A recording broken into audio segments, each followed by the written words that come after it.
Well, everyone and their mother, probably by now, by the time this video has come out, has probably done a video on the firing, shall we say, of a certain Google employee.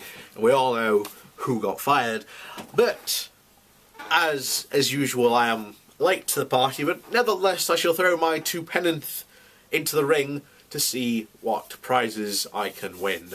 So,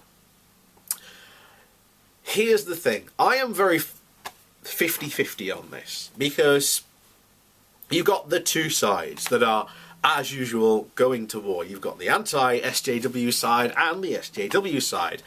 Now, here's the thing. The anti-SJW side basically say that this guy shouldn't have been fired because all he put in that memo were facts.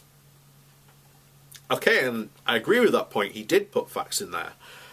The SJW side is basically, this guy's a misogynist. He's used, facts and figures to justify misogyny. And I agree with them as well, because I've read the 10-page memo, and I have to say, reading it, yeah, he deserved to be fired, because he basically said women are not, fit to be engineers because they're biologically different. You can't say that in an internal company memo. So I'm sorry, but yeah, he was fired completely. I understand. He caused a PR nightmare for Google as well. So on top of that, yeah, he absolutely had to be fired. And then there's a lot of things that I think people are not looking for. This should not have never have been an internal memo. Should he have wanted to put it on a blog somewhere? Then yeah, absolutely, put it on his own blog somewhere. Fine, but not an internal company memo. There is absolutely no way you would be working if you sent an email to all your colleagues implying that women are neurotic, they are crowd pleasers, and aren't fit to be engineers because they're biologically different.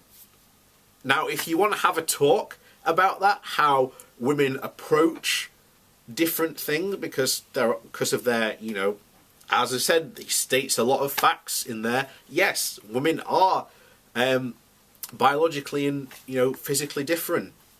If you want to have that conversation, absolutely have that conversation, but not in a a company memo.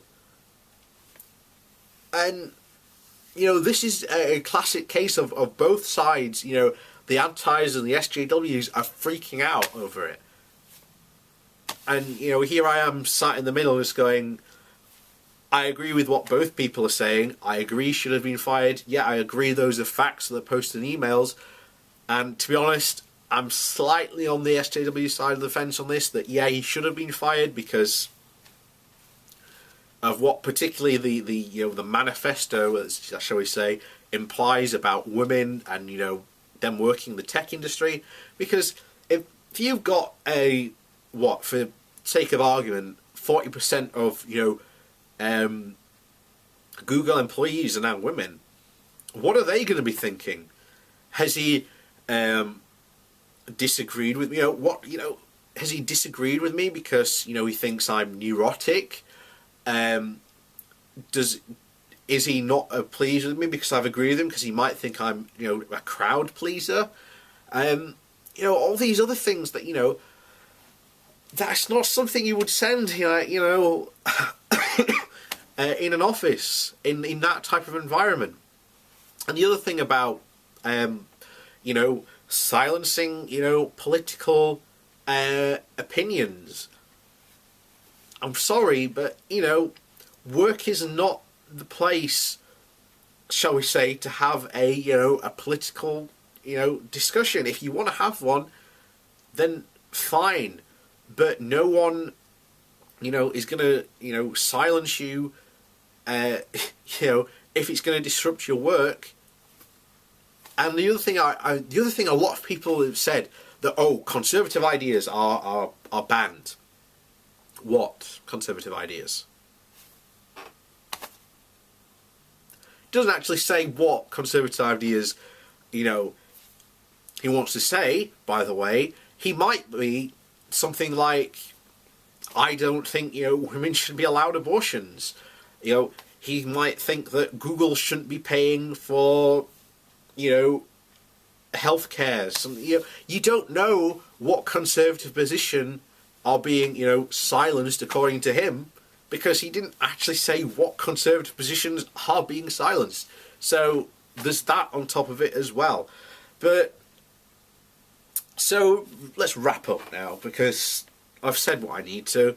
He sent a absolutely ridiculous company email that, let's face it, would have gotten him suspended. Yeah, it would have absolutely pissed off a lot of your female employees. They have every right to be angry at him and pissed off at him and calling for his, firing. Yeah, they're within their rights to do that. Then you had the PR nightmare that this has caused. So, yeah, head on the chopping block. Gone. Doesn't matter what else, what was in it, he basically shouldn't have done it. That's internal company email. Shouldn't have done it, basically. There's nothing more to add to say to that. How many people would honestly be willing to resend that email without their company and still be willing to bet that they're in the job by the end of the week? Not a lot of you, I guarantee.